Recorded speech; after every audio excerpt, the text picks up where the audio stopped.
اس کے مدد کے لیے جاتا ہے وہ اللہ تعالیٰ کی ذمہ داری میں ہے، اور جو اپنے گھر میں اس طرح رہتا ہے کہ کسی کی غیبت نہیں کرتا وہ اللہ تعالیٰ کی ذمہ داری میں ہے۔ حضرت ابو ہریرہ روایت کرتے ہیں کہ رسول اللہ صلی اللہ علیہ وسلم نے دریافت کیا، آج تم میں سے کسی نے روزہ رکھا؟ حضرت ابو بکر رضی اللہ عنہ عرض کیا میں نے، پھر دریافت فرمایا آج تم نے کون جنازے کے ساتھ گیا؟ حضرت ابو بکر رضی اللہ عنہ نے عرض کیا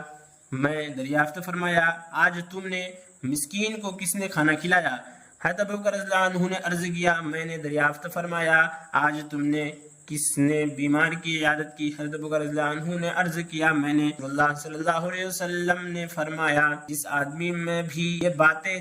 جمع ہو کہ وہ جنت میں ضرور داخل ہوگا۔ حضرت ابن عباس رضی اللہ عنہ روایت کرتے ہیں کہ رسول اللہ صلی اللہ علیہ وسلم نے ارشاد فرمایا جب کوئی مسلمان بندہ کسی مرض کی عیادت کرے اور 7 مرتبہ یہ دعا پڑھے اسأل اللہ العظیم رب العرش العظیم ان یشفیکا،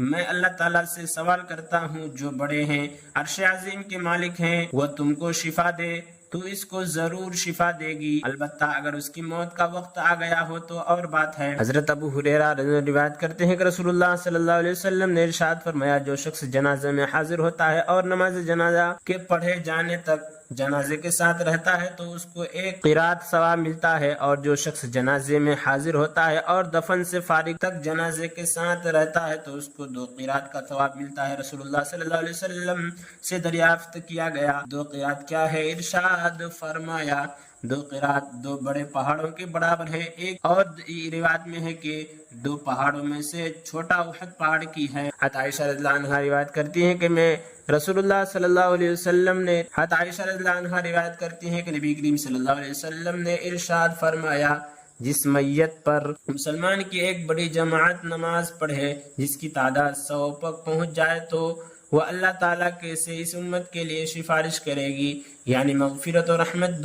دعا کرے گی تو ان کی سفارش قبول ہوگی۔ حضرت ام سلمہ رضی اللہ عنہا فرماتی ہیں کہ رسول اللہ صلی اللہ علیہ وسلم حضرت ابو سلمہ کے انتقال کے بعد تشریف لائے اور ابو سلمہ رضی اللہ عنہ کی آنکھیں کھلی ہوئی تھی، آپ صلی اللہ علیہ وسلم نے ان کی آنکھیں بند فرمائی اور ارشاد فرمایا جب روح قبض کی جاتی ہے تو نگاہ جاتی ہوئی روح کو دیکھنے کی وجہ سے اوپر اٹھتی رہ جاتی ہے، اسی وجہ سے رسول اللہ صلی اللہ علیہ وسلم نے ان کی آنکھوں کو بند فرمایا۔ ان کے گھر کے کچھ لوگوں نے آواز سے رونا شروع کر دیا، ممکن ہے کہ کچھ نامناسب الفاظ بھی کہہ دیتے ہوں،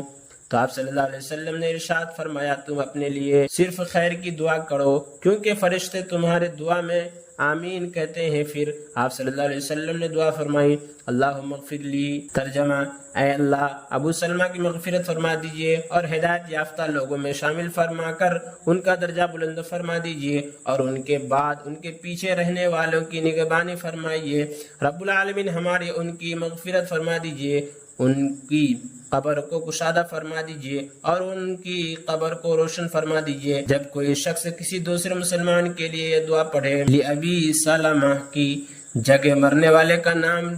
لے اور نام سے پہلے زیر والا لام لگا دے، مثلا لزید کہے۔ حضرت انس رضی اللہ عنہ روایت کرتے ہیں کہ نبی کریم صلی اللہ علیہ وسلم نے ارشاد فرمایا میں تم سے کوئی شخص اس وقت تک کامل ایمان والا نہیں ہو سکتا جب تک کہ اپنے مسلمان بھائی کے لیے وہی پسند نہ کرے جو اپنے لیے پسند کرتا ہو۔ حضرت خالد بن عبداللہ قصری رحمۃ اللہ علیہ اپنے والد سے اور وہ اپنے دادا سے نقل کرتے ہیں کہ ان سے رسول اللہ صلی اللہ علیہ وسلم نے دریافت کیا کیا تم کو جنت پسند ہے، یعنی کیا تم جنت میں جانا پسند کرتے ہو؟ میں نے عرض کیا جی ہاں۔ ارشاد فرمایا اپنے بھائی کے لیے وہی پسند کرو جو اپنے لیے پسند کرتے ہو۔